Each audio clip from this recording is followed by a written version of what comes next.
best to get through as soon as possible. We don't have much time left.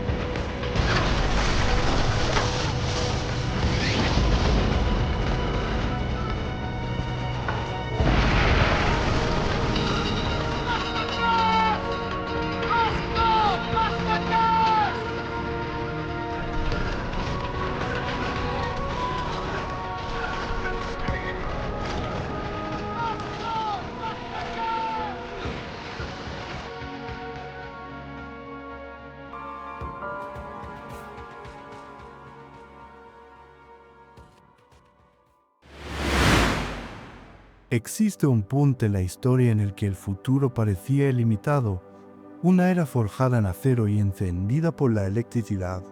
Las distancias del mundo se encogían con cada kilómetro de vía férrea y cada mensaje que cruzaba los continentes a través del cable telegráfico.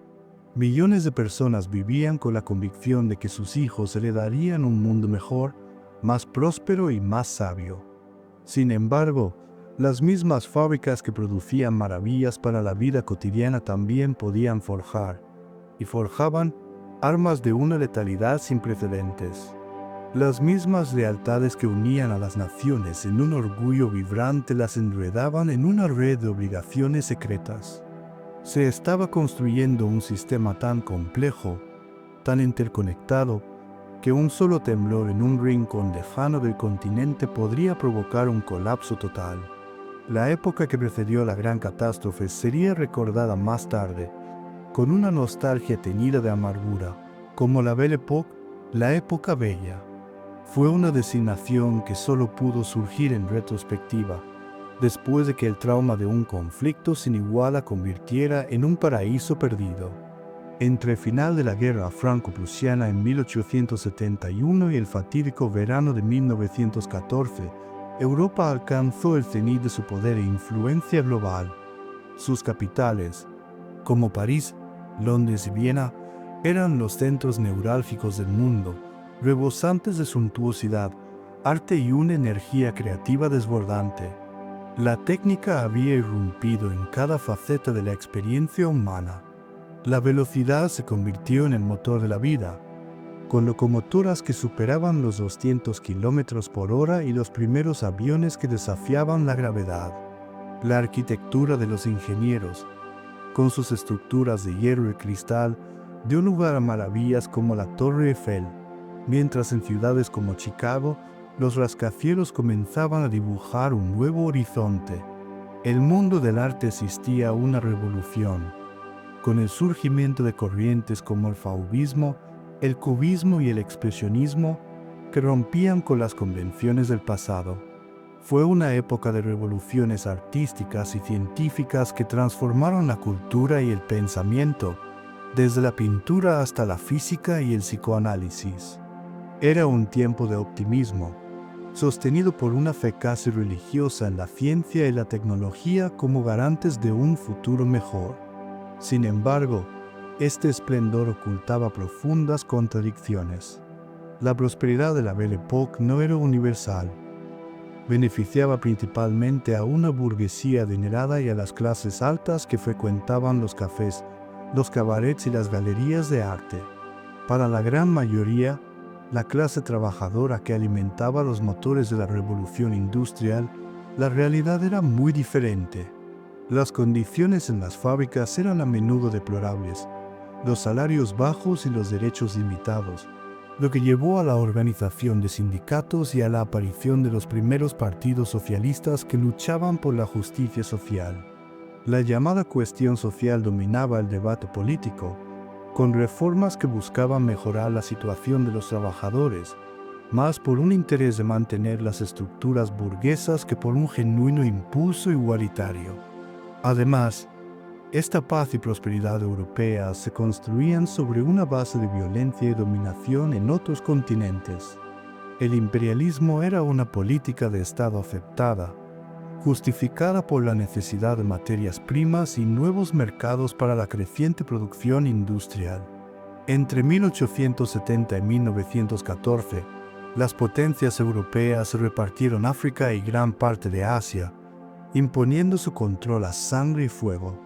Las mismas armas modernas que les daban una ventaja abrumadora sobre los pueblos colonizados eran un presagio de la violencia que pronto se volverían unos contra otros. El progreso tecnológico, por tanto, no era un simple benefactor. Traía consigo transformaciones sociales y morales inseparables. La máquina, con su producción en serie y su ritmo acelerado, minaba las estructuras tradicionales de la sociedad. El ambiente intelectual también reflejaba esta dualidad. Por un lado, el positivismo defendía la fe en la ciencia como la explicación para todo, pero en reacción a este materialismo, surgía una nueva sensibilidad, un neomisticismo militante que exaltaba temas como la patria, la acción y el heroísmo. Esta corriente, influenciada por filósofos como Henry Bergson, rechazaba el determinismo y buscaba la intensidad de la vida, generando en ciertos círculos intelectuales una concepción idealista de la guerra, vista no como una tragedia, sino como una purga necesaria para un mundo que consideraban adormecido y materialista. En las décadas previas a 1914, el continente europeo se fue organizando en dos grandes bloques armados, unidos por una compleja red de tratados que, aunque diseñados para garantizar la seguridad, acabaron por crear un mecanismo casi automático para la guerra. Este sistema de alianzas transformó la política internacional en un juego de alta tensión, donde la caída de una sola pieza amenazaba con derribar a todas las demás. El origen de esta división se encuentra en la diplomacia posterior a 1871. El canciller alemán Otto von Bismarck, tras la unificación de Alemania y la derrota de Francia, tejió un elaborado sistema de alianzas con el objetivo principal de aislar a la nación francesa y evitar así cualquier intento de revancha por la pérdida de las provincias de Alsacia y Lorena. Su política buscaba la paz a través de un delicado equilibrio de poder, concertando alianzas con Austria-Hungría, Rusia e Italia. Sin embargo, la llegada al trono del Kaiser Guillermo II y la posterior dimisión de Bismarck alteraron este equilibrio. El nuevo emperador, más ambicioso y menos cauto, decidió no renovar el tratado de reaseguro con Rusia, un error diplomático de consecuencias incalculables. Esta decisión abrió la puerta para que Francia, ansiosa por salir de su aislamiento, forjara una alianza militar con el vasto imperio ruso en 1892. El acuerdo estipulaba que si Alemania atacaba a Francia, Rusia entraría en guerra y viceversa. Con este pacto, Alemania se enfrentaba por primera vez a la pesadilla de una posible guerra en dos frentes. A partir de este momento, los dos bloques comenzaron a solidificarse. Por un lado, se consolidó la Triple Alianza, formada en 1882 por Alemania, Austria, Hungría e Italia. No obstante, esta alianza presentaba fisuras internas significativas. La lealtad a Italia era dudosa, ya que mantenía una fuerte tensión con Austria-Hungría por los territorios irredentos, como el Trentino y Trieste, poblados por italianos pero bajo dominio austriaco. En oposición, se fue configurando la que se conocería como la Triple Entente. Este bloque no nació de un único tratado, sino de una serie de acuerdos que gradualmente acercaron a Francia, Rusia y Gran Bretaña. Tras la alianza franco-rusa, el siguiente paso fue la Entente Cordiale de 1904 entre Francia y Gran Bretaña. Este acuerdo no era una alianza militar formal, sino una resolución de sus disputas coloniales en África, principalmente en Egipto y Marruecos. Sin embargo, marcó un acercamiento histórico entre dos antiguos rivales y una señal clara hacia Alemania. El círculo se cerró en 1907 con el Acuerdo Anglo-Ruso, que zanjó las rivalidades de ambos imperios en Asia Central, especialmente en Persia y Afganistán. Con este pacto, la Triple Entente quedó configurada, creando un cerco diplomático alrededor de Alemania y sus aliados. El continente estaba ahora dividido en dos campos hostiles. Paralelamente a esta consolidación de alianzas, Europa se sumergió en un periodo de rearme sin precedentes, conocido como la Paz Armada. Entre 1890 y 1914, las principales potencias, con la excepción de Gran Bretaña, duplicaron sus ejércitos permanentes e instauraron el servicio militar obligatorio, lo que les permitía movilizar enormes contingentes de tropas en muy poco tiempo. La segunda revolución industrial puso sus avances tecnológicos al servicio de la guerra. Se desarrollaron fusiles de repetición más rápidos, ametralladoras capaces de cegar vidas a un ritmo aterrador, sobre todo, una artillería pesada de una potencia destructiva nunca antes vista. El ejército alemán, en particular, gozaba de una notable superioridad en artillería pesada de campaña y ametralladoras para 1914. En el mar, se desató una feroz carrera armamentística naval, principalmente entre Alemania y Gran Bretaña.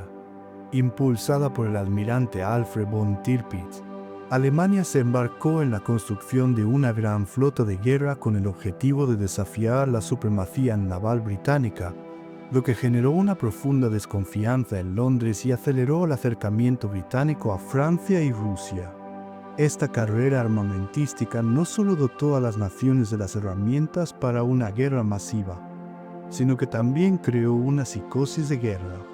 Los gobiernos justificaban los enormes gastos militares ante su población señalando la amenaza que representaban sus vecinos, alimentando un ciclo de miedo y nacionalismo exacerbado.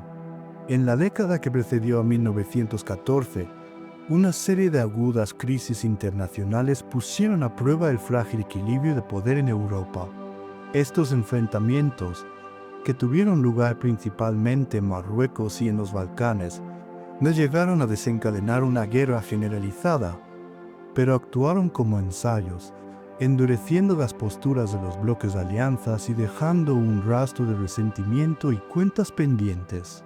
Cada crisis resuelta dejaba a las naciones más convencidas de la inevitabilidad del conflicto y menos dispuestas a ceder en la siguiente confrontación. El primer gran foco de tensión fue Marruecos, un territorio donde los intereses coloniales de Francia y Alemania chocaron directamente. En 1905, Alemania desafió el control francés sobre el sultanato, provocando la primera crisis marroquí. El Kaiser Guillermo II visitó Tánger en un gesto de apoyo a la independencia marroquí, una clara provocación a Francia. El objetivo alemán era poner a prueba la solidez de la recién firmada entente cordial entre Francia y Gran Bretaña, esperando que Londres no apoyara a París en una disputa colonial. Sin embargo, el cálculo alemán fue erróneo. En la conferencia de Algeciras de 1906, que se convocó para resolver la crisis, Gran Bretaña respaldó firmemente a Francia. El resultado fue una derrota diplomática para Alemania, que quedó aislada, mientras que la relación franco-británica se fortaleció. Lejos de romper la entente, la crisis la había consolidado. En 1911, la tensión volvió a estallar en la segunda crisis marroquí, también conocida como la crisis de Agadir. Cuando Francia envió tropas para sofocar una revuelta en Marruecos, Alemania interpretó la acción como un paso hacia la anexión total y envió el cañonero Panzer al puerto de Agadir. El gesto fue una muestra de fuerza, una diplomacia de cañonero destinada a exigir compensaciones territoriales. Una vez más, Gran Bretaña se puso decididamente del lado de Francia, advirtiendo a Alemania que no toleraría una agresión. La crisis se resolvió con un acuerdo por el cual Alemania reconocía el protectorado francés sobre Marruecos a cambio de una porción del Congo francés. Pero el resultado final fue el mismo que en 1905. La entente salió reforzada y Alemania con un profundo sentimiento de agravio y humillación. Si Marruecos fue un foco de tensión, los Balcanes eran un auténtico polvorín. La región, durante siglos dominada por un imperio otomano en decadencia, era un mosaico de pueblos, lenguas y religiones, un hervidero de nacionalismos emergentes. Dos grandes potencias tenían ambiciones contrapuestas en la zona. el Imperio Austrohúngaro, que buscaba expandirse hacia el sur, y el Imperio Ruso, que se erigía como protector de los pueblos eslavos y anhelaba una salida al mar Mediterráneo. En el centro de esta disputa se encontraba Serbia, una nación joven, ambiciosa y nacionalista que soñaba con unir a todos los eslavos del sur en un solo estado. Yugoslavia, un proyecto que chocaba frontalmente con la existencia misma del multiétnico imperio austrohúngaro. La primera gran crisis balcánica estalló en 1908, cuando Austria-Hungría decidió anexionarse formalmente Bosnia-Herzegovina, una provincia de mayoría eslava que administraba desde 1878. La anexión enfureció a Serbia, que consideraba a Bosnia parte de su esfera de influencia natural. Rusia, como protectora de Serbia, protestó enérgicamente. La situación llegó al borde de la guerra, pero Alemania intervino con un apoyo inequívoco a su aliada Austria-Hungría, exigiendo a Rusia que aceptara la anexión. El zar, con su ejército todavía debilitado por la derrota en la guerra ruso-japonesa de 1905, no tuvo más remedio que ceder.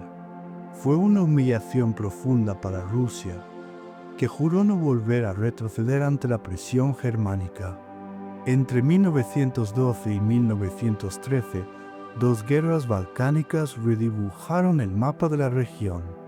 En la primera, una coalición de Serbia, Bulgaria, Grecia y Montenegro expulsó casi por completo al Imperio Otomano de Europa. En la segunda, los antiguos aliados se enfrentaron entre sí por el reparto de botín. Serbia salió de estos conflictos como la gran vencedora, duplicando su territorio y aumentando su prestigio y confianza. Para Viena, una Serbia fortalecida y envalentonada en su frontera sur era una amenaza existencial, ya que su éxito avivaba las aspiraciones nacionalistas de los millones de eslavos que vivían dentro del propio imperio austrohúngaro. Para 1914, las potencias europeas no solo estaban preparadas para la guerra, sino que, psicológicamente, estaban predispuestas a ella. Solo faltaba la chispa que encendiera la mecha. La chispa saltó en la mañana del 28 de junio de 1914 en la ciudad de Sarajevo, capital de la provincia de Bosnia, anexionada por Austria-Hungría 6 años antes. La fecha estaba cargada de simbolismo para los nacionalistas serbios. Era el día de San Vito o Vidovdan, el aniversario de la histórica batalla de Kosovo de 1389. La víctima del atentado fue el archiduque Francisco Fernando, heredero del trono austrohúngaro, y su esposa, Sofía.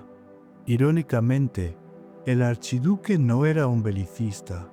Se le consideraba un reformista que contemplaba la posibilidad de otorgar una mayor autonomía a los pueblos eslavos dentro del imperio, una idea que, de haberse llevado a cabo, podía haber socavado el sueño de una gran Serbia.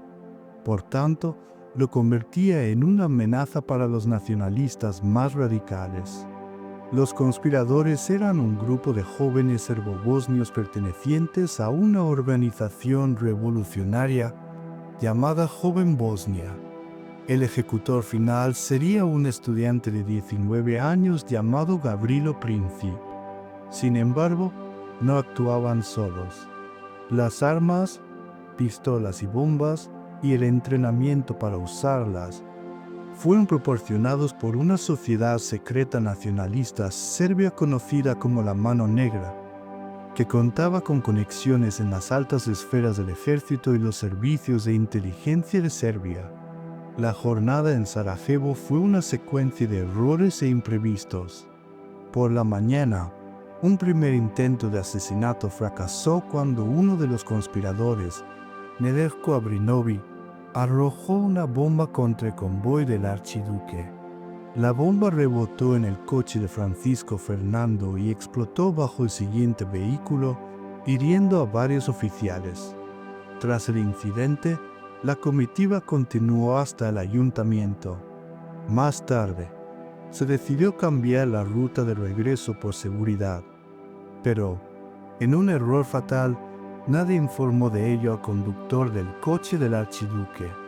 Al seguir la ruta original, el conductor fue advertido del error y, al detener el vehículo para dar la vuelta, se paró a escasos metros de donde, por pura casualidad, se encontraba Gavrilo Princip. El joven no desaprovechó su segunda oportunidad. Dio un paso adelante y disparó 2 veces a quemarropa, hiriendo mortalmente al archiduque en el cuello y a su esposa en el abdomen. La noticia del doble asesinato provocó una ola de indignación en toda Europa, pero en Viena la conmoción se mezcló con un sentimiento de oportunidad. Los halcones del gobierno austrohúngaro vieron en el atentado el pretexto perfecto y largamente esperado para aplastar a Serbia de una vez por todas y poner fin a lo que consideraban una amenaza existencial para su imperio. Sin embargo, una acción contra Serbia implicaba un riesgo altísimo de guerra con Rusia. Por ello, antes de actuar, Austria-Hungría necesitaba asegurarse el respaldo de su principal aliado. El 5 de julio, un enviado especial, el conde Hoyos, llegó a Berlín para consultar con el gobierno alemán. La respuesta fue inmediata e inequívoca. Tanto el Kaiser Guillermo II como su canciller, Theobald von Bethmann-Hollweg, aseguraron a Austria-Hungría su apoyo total e incondicional, sin importar las consecuencias. Fue el tristemente célebre cheque en blanco, el momento crucial que envalentonó a Viena para seguir adelante con su plan, convencida de que Alemania la protegería de Rusia. Con el respaldo alemán en el bolsillo, Austria-Hungría preparó su jugada.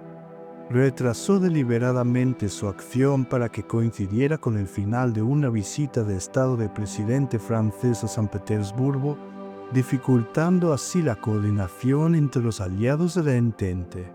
Finalmente, el 23 de julio, casi un mes después del asesinato, Viena entregó un ultimátum a Serbia.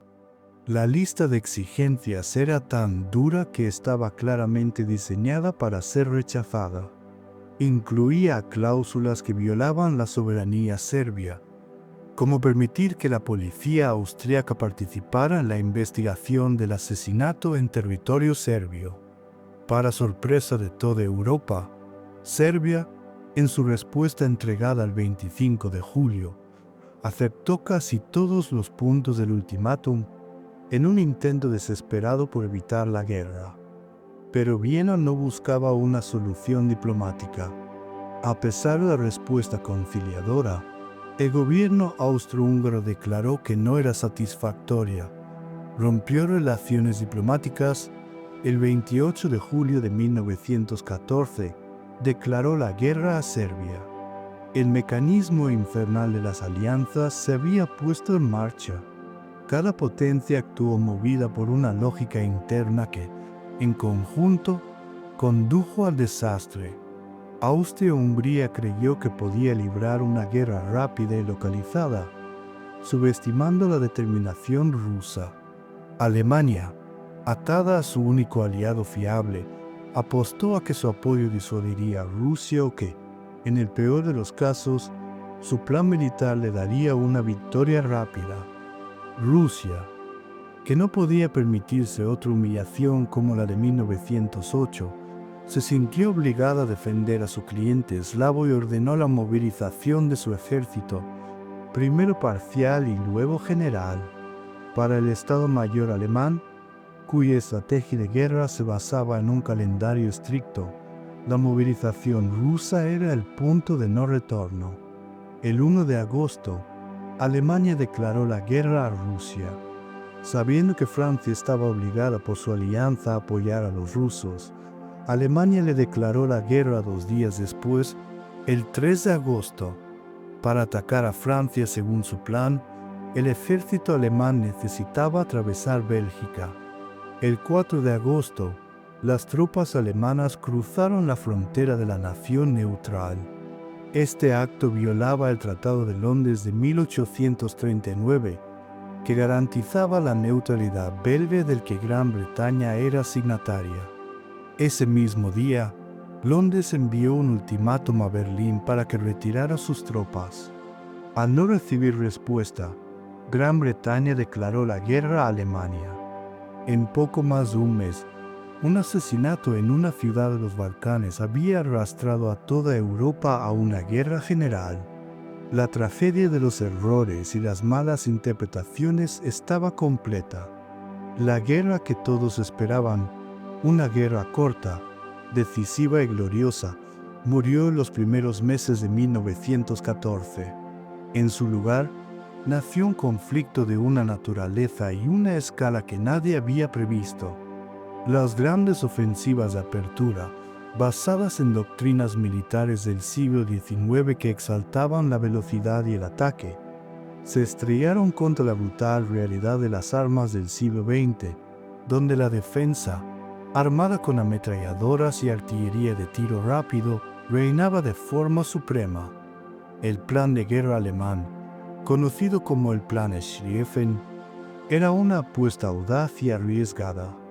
Concebido para evitar una larga guerra en dos frentes, su objetivo era lanzar un ataque masivo y fulminante contra Francia, atravesando los países neutrales de Luxemburgo y Bélgica, para rodear a los ejércitos franceses y tomar París en apenas 6 semanas.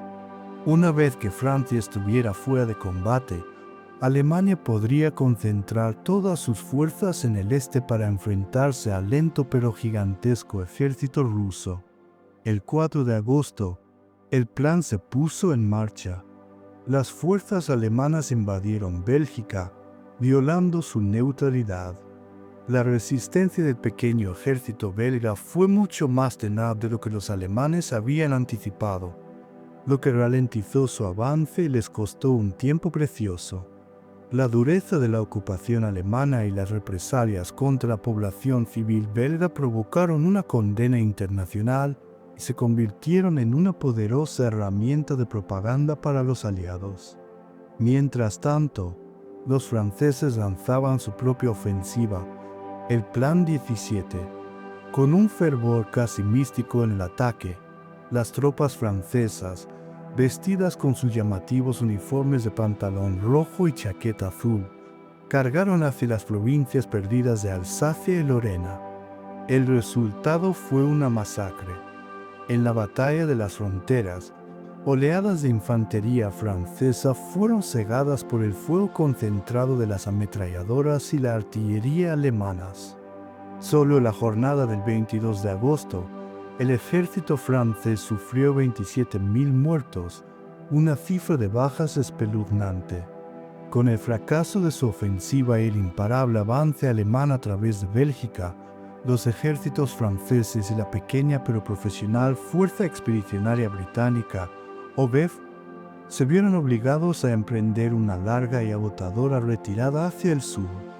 A principios de septiembre, la vanguardia del primer ejército alemán, comandado por el general Alexander von Kluck, llegó a estar a la vista de París. La capital francesa parecía condenada. Fue entonces cuando se produjo el llamado Milagro del Marne. En su rápido avance, von Kluck, desobedeciendo órdenes, había girado con su ejército hacia el sureste, al este de París, con la intención de envolver al quinto ejército francés en retirada. Al hacerlo, expuso peligrosamente su flanco derecho. El gobernador militar de París, el general Joseph Gallieni, percibió de inmediato la oportunidad. Actuando con rapidez, reunió a las tropas de la guarnición de París y las lanzó contra el flanco alemán.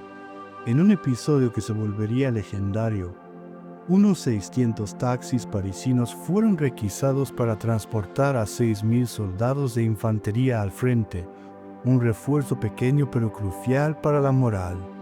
Entre el 6 y el 12 de septiembre, en la primera batalla del Marne, los ejércitos francés y británico contraatacaron con ferocidad, abriéndose paso en la brecha que se había creado entre el primer y el segundo ejército alemán. El avance alemán fue detenido en seco. Agotados, con las líneas de suministro sobrecargadas y enfrentando una resistencia inesperada, los alemanes se vieron obligados a retirarse hasta el río Aisne. La batalla del Marne salvó a París y frustró el plan alemán de una victoria rápida. Determinó que la guerra continuaría, pero de una forma completamente nueva. Tras el Marne, ambos bandos intentaron flanquearse mutuamente en una serie de maniobras hacia el norte, en lo que se conoció como la carrera hacia el mar. Pero cada intento de flanqueo era contrarrestado por el otro, extendiendo la línea de batalla cada vez más hacia la costa del Canal de la Mancha. Cuando llegaron al mar, ya no había flancos que atacar. Agotados y sin poder avanzar, los ejércitos hicieron lo único que podían hacer para protegerse del fuego enemigo: cavaron. A finales de 1914, una línea continua de trincheras se extendía a lo largo de más de 700 kilómetros desde la frontera suiza hasta el Mar del Norte. El Frente Occidental había nacido. Al mismo tiempo, en el este, la guerra había comenzado con una dinámica muy diferente. Rusia, movilizando sus fuerzas mucho más rápido de lo que Alemania había previsto, lanzó dos grandes ofensivas, una contra la provincia alemana de Prusia Oriental y otra contra la región austrohúngara de Galicia. Contra los austrohúngaros, los rusos obtuvieron un éxito considerable, haciendo retroceder a sus ejércitos y conquistando gran parte de Galicia. Pero en Prusia Oriental, la ofensiva rusa terminó en un desastre de proporciones épicas. En la batalla de Tannenberg, a finales de agosto, el octavo ejército alemán, bajo el mando de los generales Paul von Hindenburg y Erich Ludendorff, rodeó y aniquiló casi por completo al segundo ejército ruso. La victoria convirtió a Hindenburg y Ludendorff en héroes nacionales. Sin embargo, para lograrla, Alemania se había visto obligada a desviar dos cuerpos de ejército del frente occidental en un momento crítico, debilitando el ala derecha del plan Schlieffen y contribuyendo a su fracaso en el Marne. Con el fracaso de los planes iniciales y el establecimiento del frente occidental, la guerra entró en una nueva y terrible fase: la guerra de trincheras. Durante casi 4 años, desde finales de 1914 hasta la primavera de 1918, millones de hombres vivieron, lucharon y murieron en un vasto y complejo sistema de fortificaciones de tierra que serpenteaba a través de Bélgica y el norte de Francia. Esta fue la realidad central de la Gran Guerra, una pesadilla de barro, estancamiento y carnicería industrializada que marcó a una generación entera. El sistema de trincheras era mucho más que una simple zanja. Evolucionó hasta convertirse en una red defensiva de gran profundidad, que generalmente constaba de al menos 3 líneas paralelas: la línea del frente, la línea de apoyo y la línea de reserva. Estas líneas principales estaban conectadas entre sí por trincheras de comunicación que permitían el movimiento de tropas, suministros y heridos con relativa seguridad. Las trincheras acababan en un patrón de zigzag dentado, de modo que una explosión de artillería o un enemigo que lograra entrar quedara contenido en una pequeña sección y no pudiera disparar a lo largo de toda la línea. Las paredes se reforzaban con sacos de arena, madera y alambre para evitar derrumbes. En el fondo, a menudo se colocaban tablones de madera, conocidos como duc-boards, para mantener los pies de los soldados fuera del agua y el barro que se acumulaban constantemente. Entre las líneas de trincheras enemigas se extendía un paisaje desolado y letal conocido como Tierra de Nadie. Era un terreno lunar, lleno de cráteres de obuses, barro pegajoso y, sobre todo, densas marañas de alambre de espino, diseñadas para frenar y atrapar a la infantería atacante. La vida en las trincheras era una extraña mezcla de monotonía y terror extremo. La mayor parte del tiempo transcurría en una rutina agotadora. Turnos de guardia, trabajo de mantenimiento reparando las trincheras dañadas por los bombardeos, llenando sacos de arena, cavando letrinas y soportando inspecciones. La mayor parte de la actividad, como las patrullas en tierra de nadie o las incursiones para capturar prisioneros, se realizaba al amparo de la noche. El peligro era constante y aleatorio. La muerte podía llegar en cualquier momento, no solo durante una gran batalla, sino por la bala de un francotirador invisible, un proyectil de artillería perdido o una enfermedad. Las condiciones de vida eran atroces. El hedor era abrumador, una mezcla de lodo podrido, cuerpos en descomposición, letrinas desbordadas y desinfectantes químicos. Las trincheras estaban infestadas de plagas. Millones de ratas, que engordaban alimentándose de los cadáveres, se convertían en una presencia audaz y repulsiva. Los piojos eran una tortura universal, causando una picazón incesante y transmitiendo la fiebre de las trincheras, una enfermedad debilitante. El clima era un enemigo más. La lluvia convertía las trincheras en ciénagas de barro que podían atascar las armas e incluso ahogar a los hombres. La exposición constante al frío y la humedad causaba a pie de trinchera una dolorosa infección fúngica que podía llevar a la gangrena y la amputación. El impacto psicológico de esta existencia era tan devastador como el físico. Los soldados sufrían una tensión nerviosa constante, una anticipación del peligro que desgastaba la mente. Esta tensión, combinada con la visión de la muerte y la mutilación a su alrededor, dio lugar a un nuevo tipo de herida de guerra, conocida popularmente como el shock o neurosis de guerra. Sus síntomas eran variados y aterradores: temblores incontrolables, parálisis, ceguera o sordera funcionales, pesadillas recurrentes y una incapacidad para hablar o concentrarse. Al principio, esta condición fue mal entendida por las autoridades militares, que a menudo la confundían con cobardía o simulación. Algunos soldados fueron sometidos a duros castigos disciplinarios e incluso ejecutados. Los tratamientos médicos iniciales eran a menudo brutales, como la terapia de electrochoque, con la idea de sacudir al soldado para que volviera a la normalidad. Sin embargo, médicos pioneros como el británico Charles Mears comenzaron a reconocer el shock como una herida psicológica legítima, una consecuencia del trauma insoportable de la guerra industrial. Atrapados en este punto muerto, los altos mandos de ambos bandos buscaron desesperadamente una forma de romper el frente. La estrategia predominante se convirtió en la guerra de desgaste, intentar agotar al enemigo infligiéndole un número de bajas superior al que uno mismo sufría. El año 1916 fue el epítome de esta estrategia, con dos de las batallas más largas y sangrientas de la historia humana. En febrero, los alemanes lanzaron una ofensiva masiva contra la ciudad fortaleza de Verdún.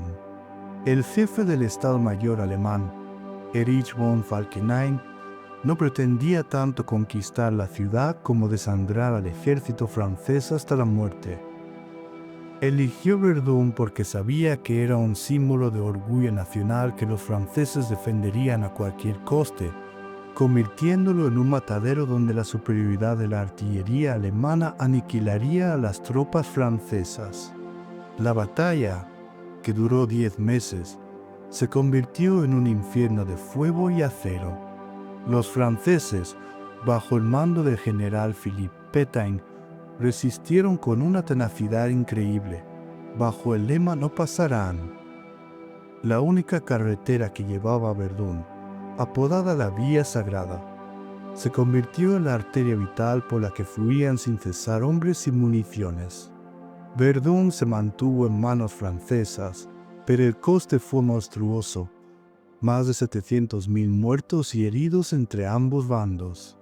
Para aliviar la presión sobre los franceses en Verdún, los británicos y franceses lanzaron su propia gran ofensiva en julio, a lo largo del río Somme. La batalla comenzó con un bombardeo de artillería de 7 días, el más intenso de la historia hasta ese momento. Los mandos británicos creían que aniquilarían las defensas alemanas, permitiendo su infantería avanzar y ocupar las trincheras enemigas. Estaban equivocados. Los profundos refugios alemanes resistieron el bombardeo y gran parte del alambre de espino quedó intacto. El 1 de julio de 1916, cuando los soldados británicos salieron de sus trincheras, fueron recibidos por un devastador fuego de ametralladora. Fue el día más sangriento de la historia del ejército británico, con más de 57.000 bajas, de las cuales casi 20.000 fueron mortales.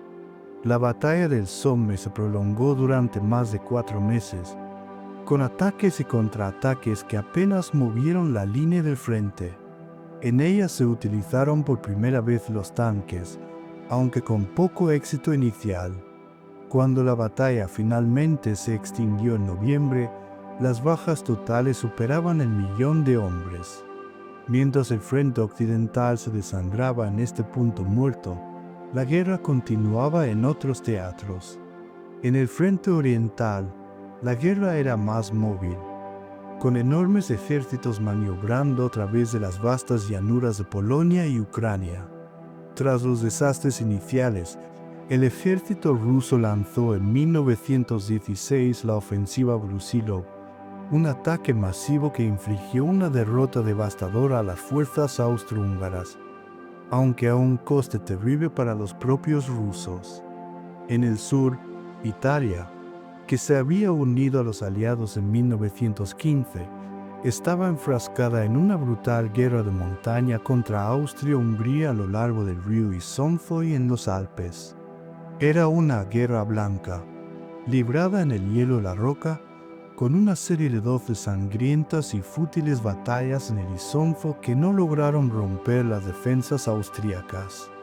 En 1915, los aliados habían intentado abrir un nuevo frente para sacar al Imperio Otomano de la guerra. La campaña de Galípoli fue un intento de forzar el paso de los Dardanelos y capturar Constantinopla. Tras un fallido ataque naval, tropas británicas, francesas, australianas y neozelandesas desembarcaron en la península de Galípoli.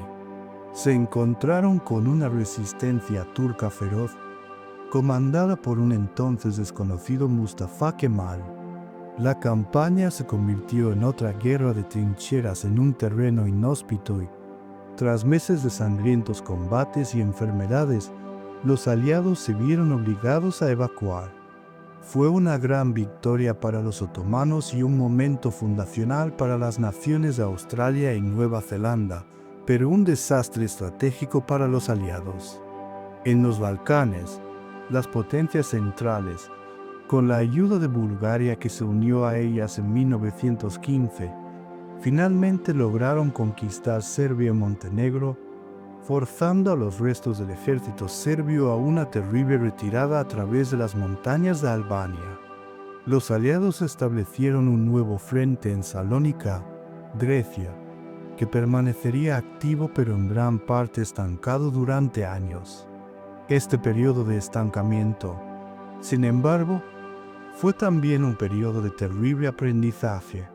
Las matanzas de 1916 obligaron a los ejércitos a innovar.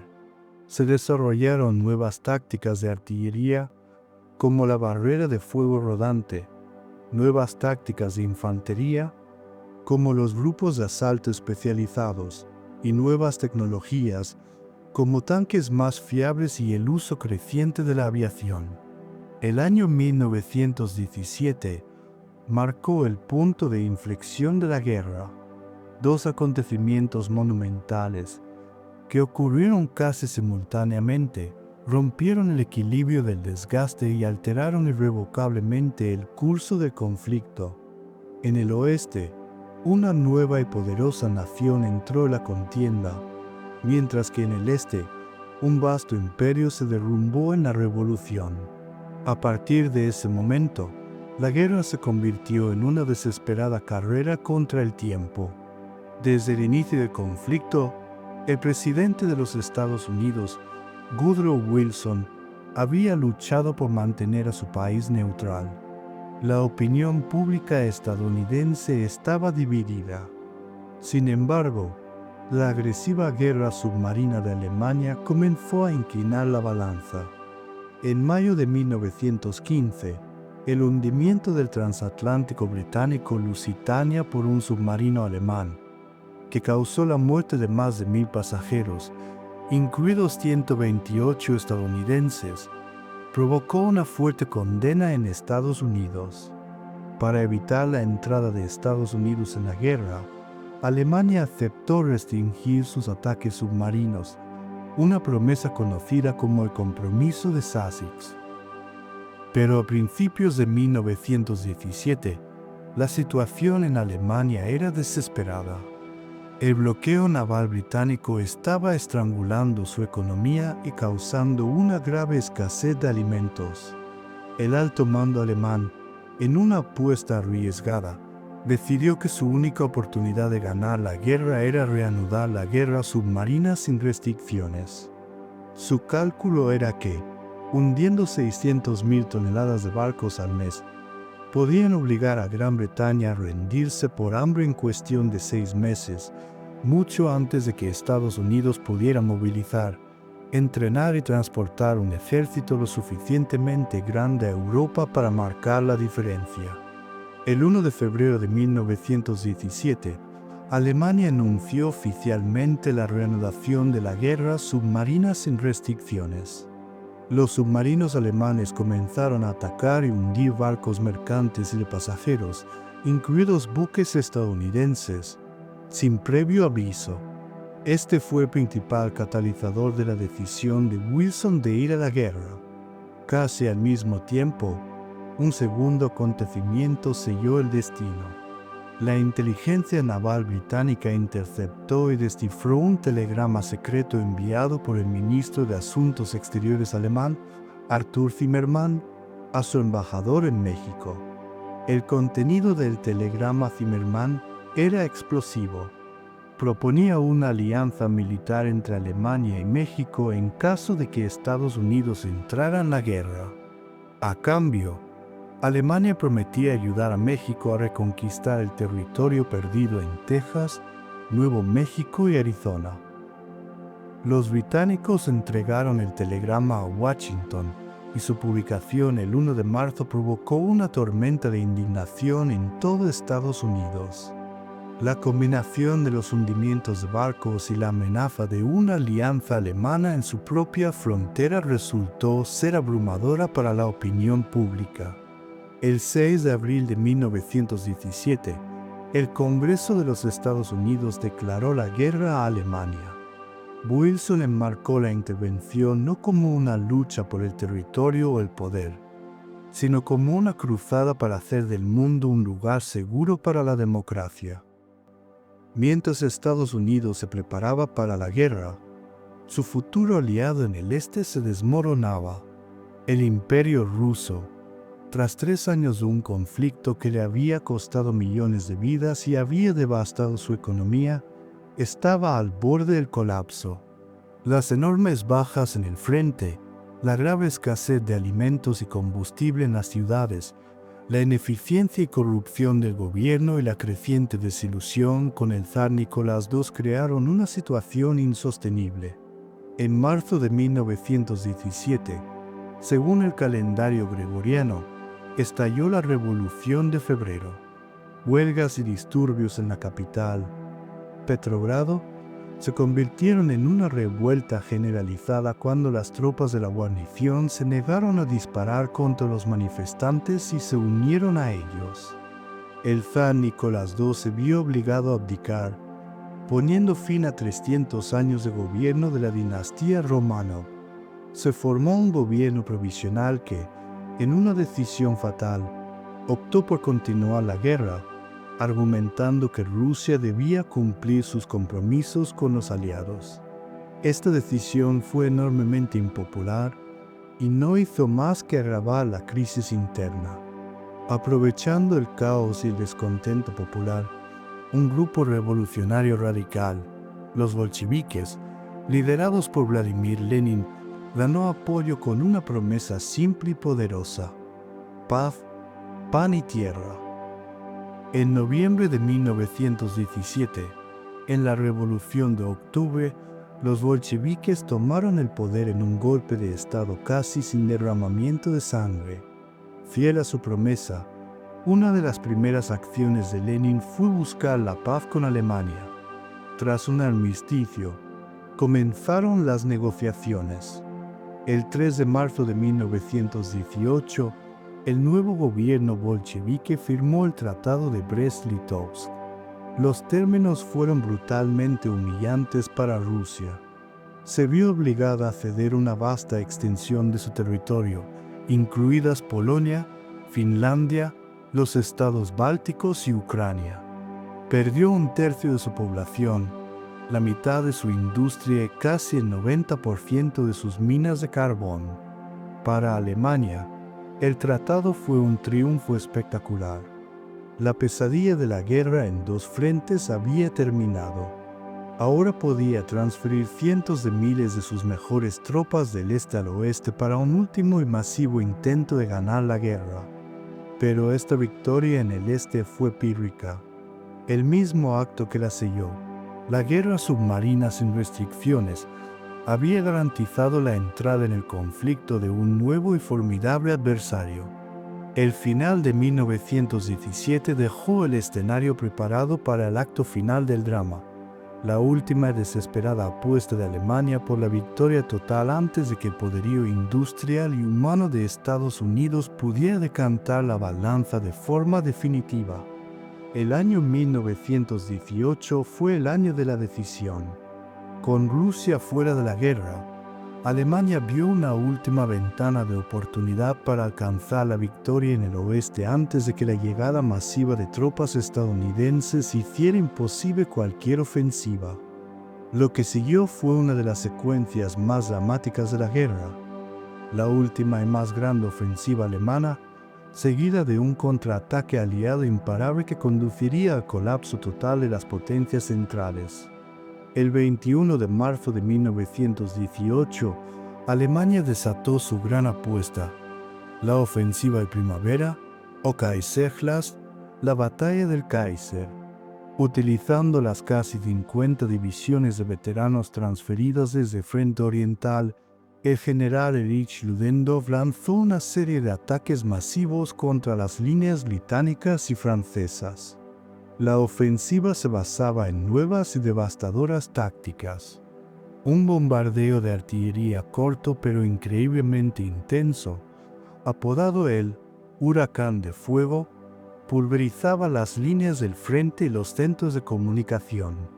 Inmediatamente después, pequeñas unidades de élite, los Stormtroopers o tropas de asalto, se infiltraban a través de los puntos débiles de la línea enemiga, evitando las posiciones fuertes y sembrando el caos en la retaguardia, para que las oleadas de infantería posteriores pudieran avanzar. El éxito inicial fue abrumador. Las líneas aliadas, especialmente las británicas en el sector del Somme, se rompieron. En cuestión de semanas, los alemanes avanzaron más de 60 kilómetros, la mayor ganancia de territorio de cualquiera de los bandos desde 1914.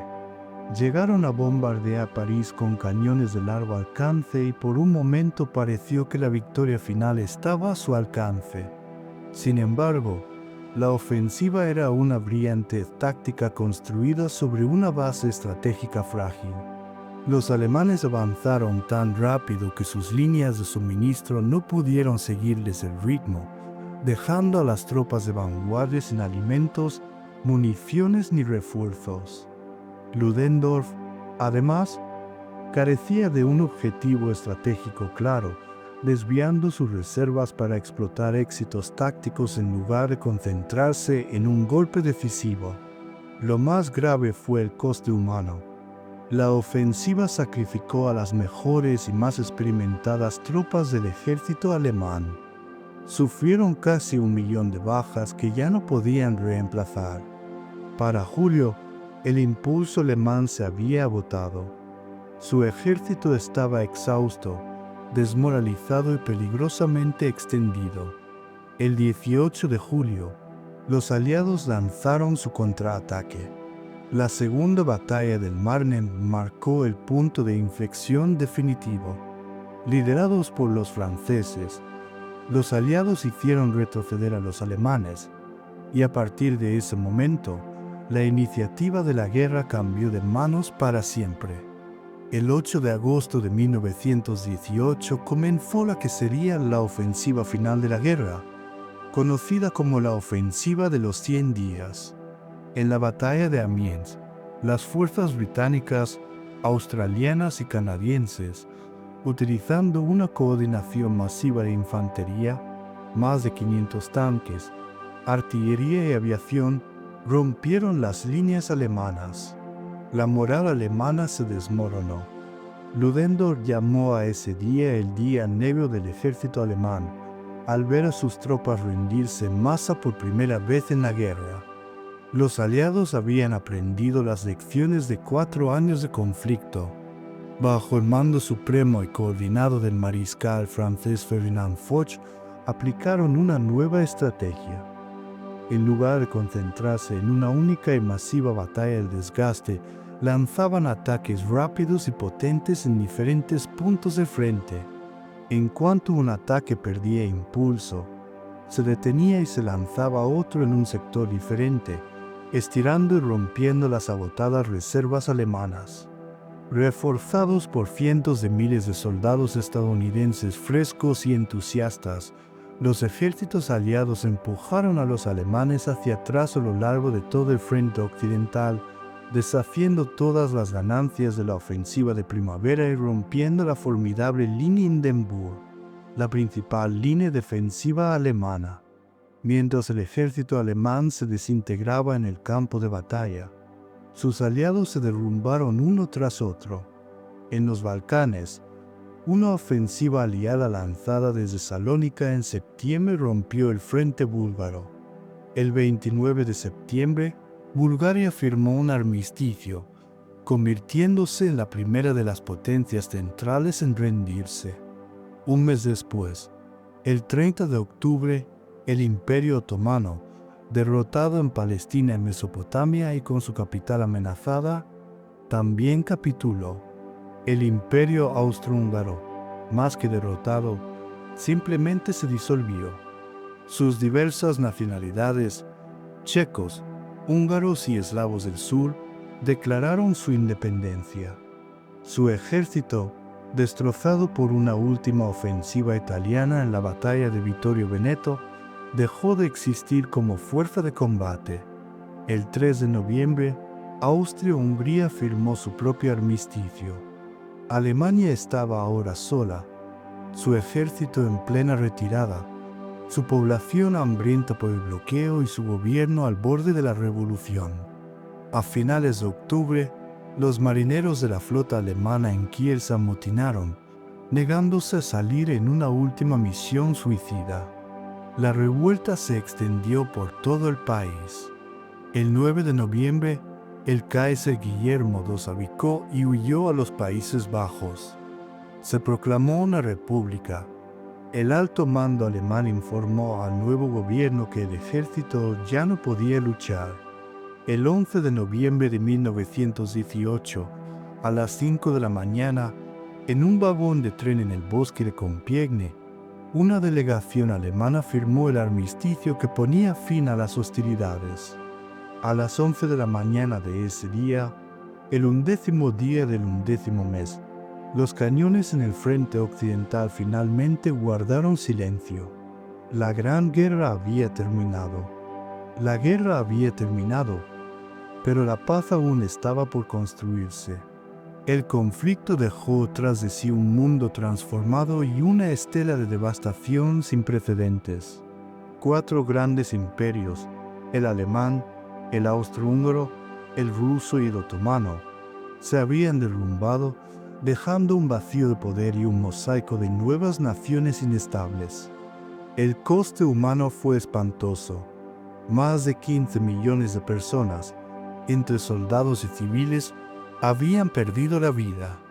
Otros 20 millones resultaron heridos, muchos de ellos con mutilaciones físicas o con las cicatrices psicológicas invisibles que los acompañarían para siempre. Regiones enteras del noreste de Francia y Bélgica eran paisajes lunares, arrasados por años de bombardeos y batallas. La economía de Europa estaba en ruinas. Las naciones vencedoras, como Gran Bretaña y Francia, estaban ahogadas en deudas, gran parte de ellas con los Estados Unidos. La guerra aceleró el ascenso de América como la principal potencia económica y financiera del mundo, un acreedor global a que las antiguas potencias europeas ahora debían enormes sumas. En enero de 1919, los líderes de las naciones vencedoras se reunieron en París para forjar la paz. La conferencia estuvo dominada por los llamados Cuatro Grandes: el presidente estadounidense Woodrow Wilson, el primer ministro británico David George, el primer ministro francés Georges Clemenceau y el primer ministro italiano Vittorio Orlando. Las potencias derrotadas fueron excluidas de las negociaciones. Desde el principio, los objetivos de los líderes chocaron.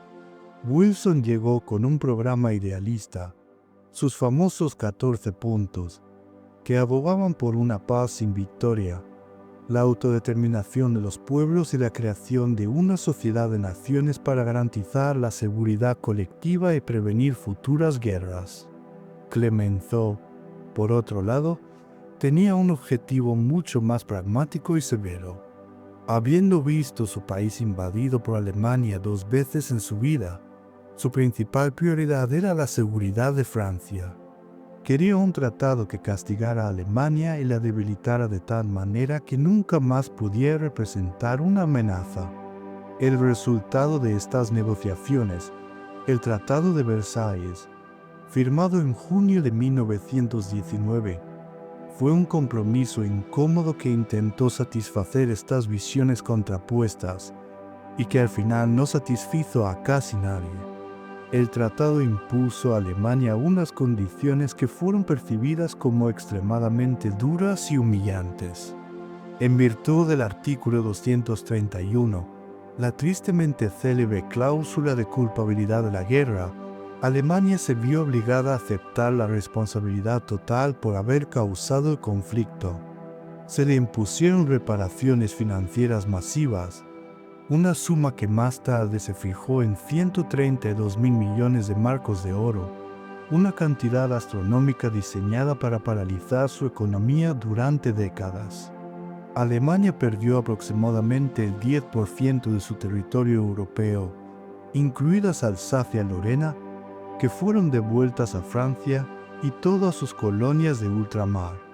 Su ejército fue drásticamente reducido a solo 100.000 hombres. Se le prohibió tener una fuerza aérea, tanques o submarinos, y la región de Renania fue desmilitarizada. Otros tratados, como el de Saint-Germain, Trianon y Sèvres, desmantelaron los imperios austrohúngaro y otomano. Se crearon nuevas naciones en Europa Central, como Checoslovaquia y Yugoslavia, y se redibujaron las fronteras de Polonia y Rumanía.